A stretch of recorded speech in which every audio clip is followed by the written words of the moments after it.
Hey guys, welcome to Khanvolution. My name's Khan, and right now I'm actually going to be reviewing something, a little tidbit of news that dropped recently. I think about like sometime last week and whatnot. It just takes me a while to get to a lot of this stuff, but I figured, you know what, it's been so long since I've checked out anything The Mandalorian related. I loved that series. If you guys haven't checked out my reaction to The Mandalorian Season 1, I'll leave the link in the description below, as well as up here, so you guys can go ahead and check those out before joining back with me. But if you guys remember, I freaking loved the series overall. Some of you guys came over to my Discord and like sent me like links to other Mandalorian lore stuff that I checked out, and it's freaking awesome. So I'm super excited for season 2, and even more so from the news that's apparently up, because we just got information. Well, there's a lot of information, so let's just break it down little by little. Basically, The Mandalorian season 2 is going to be released in October 2020, as explained by a lot of the directors and like the overall news that's been released from Disney, basically the Disney CEO.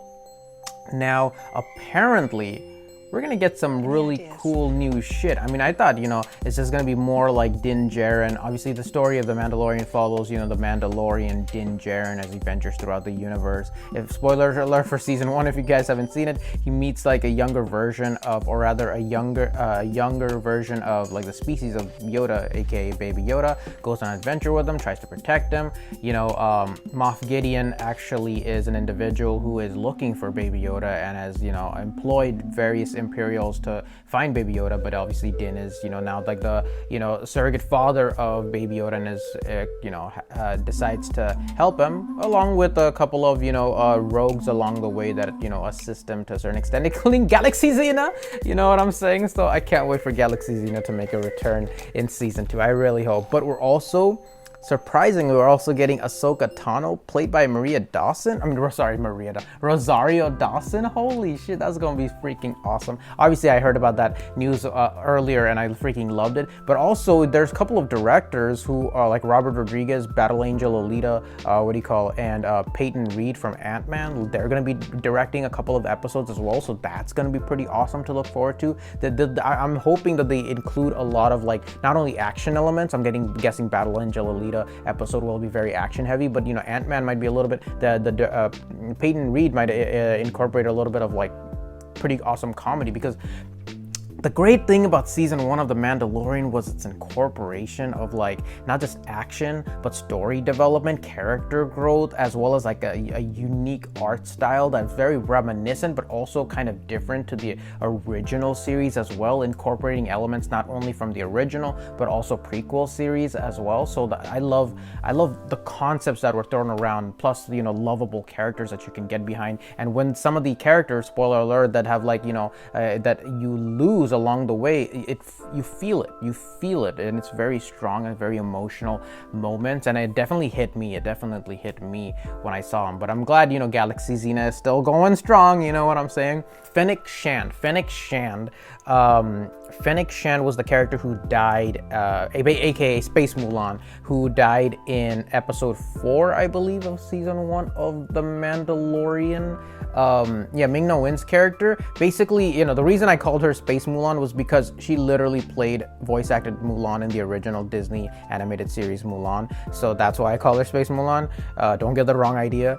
But I loved all the different unique characters thrown in, and surprisingly a lot of them, you know, were portrayed in very unique ways, and not everybody, it's a world very dark, and like you know, not everybody that you meet is gonna survive, that kind of like uncertainty about it. And that's what I loved about the original series, and the fact that Ahsoka Tano is gonna be jumping into it from like Ahsoka Tano, obviously from the Clone Wars animated series, that just amps it up to a whole nother level. But the news coming out is that freaking Boba Fett, aka the actor's name is like Temuera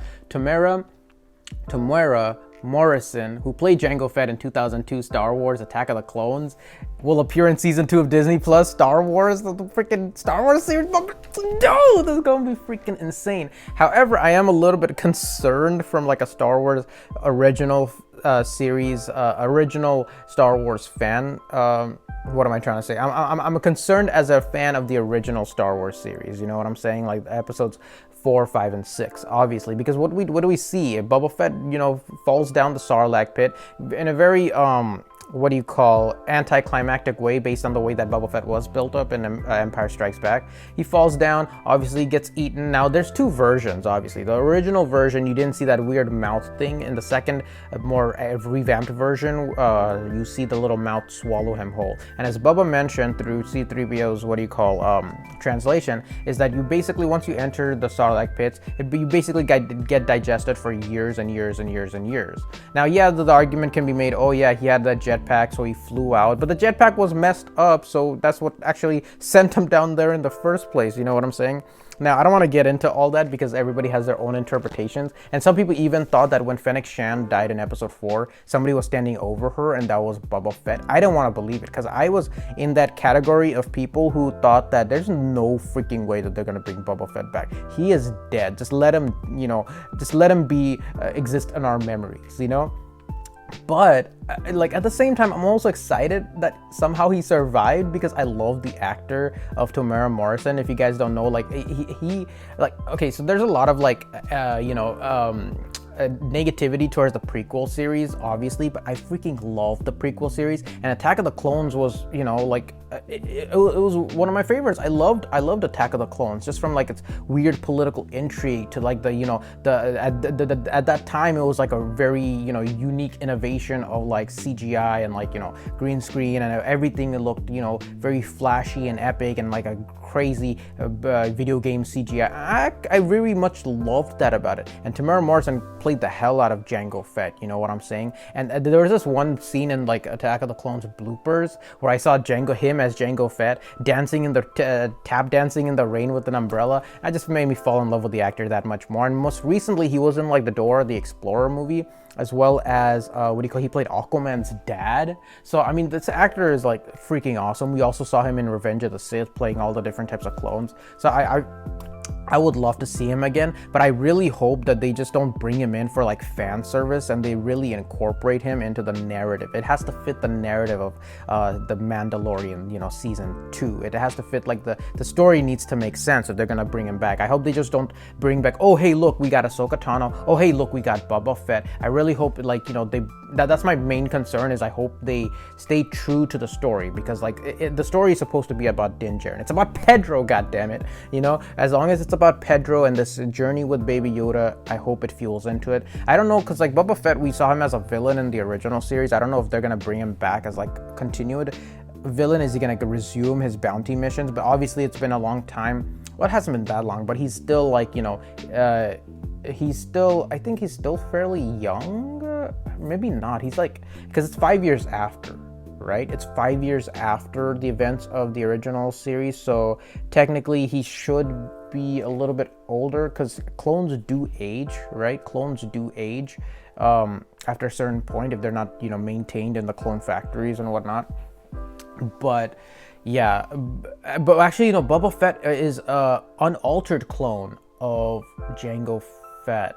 So that brings up an interesting stuff that they might delve into in season 2. But it'd be interesting if they make him into like a good character, like actually helping out Din Djarin sometime along the way, because maybe he sees Din Djarin as like a kind of reminding him of his own past with him and Jango, father and son, Din and Baby Yoda. Maybe, I don't know. That's just me just speculating some of the stuff. It might be pretty cool to see that way. But I'm excited for these new characters being added. At the same time, I'm a little bit concerned. The one thing that does make me optimistic about the fact that season 2 is going to be awesome is because we've seen season 1. Season 1 was handled so well. Yeah, there were some ups and downs with some episodes, but overall I freaking loved it. Like the story, the characters, they're heartwarming, they're lovable, and they bring comedic references to all the other Star Wars movies out there. So I freaking love it. And if that is any indication that this series is going to go down a proper path, that fans can actually get behind, then that's all you need to know in order to dive into season 2 and to be hopeful and optimistic about season 2. So I'm super excited for these reveals, even though I do bear a little bit of worry and concern to a certain extent, but that's just like, you know, that's just a fan's concern. But yeah, what do you guys think about these developments and these characters being added? Are you guys excited for it? Are you guys not like on borderline not sure about it, on like, or are you guys very worried about the fact that they're bringing Bubba back? I know, I also leave down in the comments below, what do you guys think about you know, should Bubba be brought back, or should he just have stayed dead? What are you guys' interpretation of this? And or do you think he's gonna come back as an actual character, or just because they say that he's gonna be playing Boba Fett again, but he's gonna reprising that role? Maybe it won't be like him. Maybe it'll be like a clone of Boba Fett, or there's a possibility of where they can go, but I'm guessing it's gonna be the actual character Boba Fett back. It's not just like a poster of him or something like that, or a hologram of him. Well, my God, it could be a hologram, but I don't think it's gonna be that way, because you know they can't bring an actor like Tamara Morrison in just to be a hologram for like 5 seconds and whatnot. But yeah, I don't know, man. This sounds pretty cool. This sounds very interesting, so I'm super excited. What did you guys think? Leave your comments down below, and I'll see you guys later in the next video. Until then, have a wonderful day or wonderful night wherever you guys are. Bye. Thank you guys so much for watching, and if you enjoyed this video and would like to see more like it, please subscribe, hit that like button, and feel free to share the video. And I'll see you guys next time.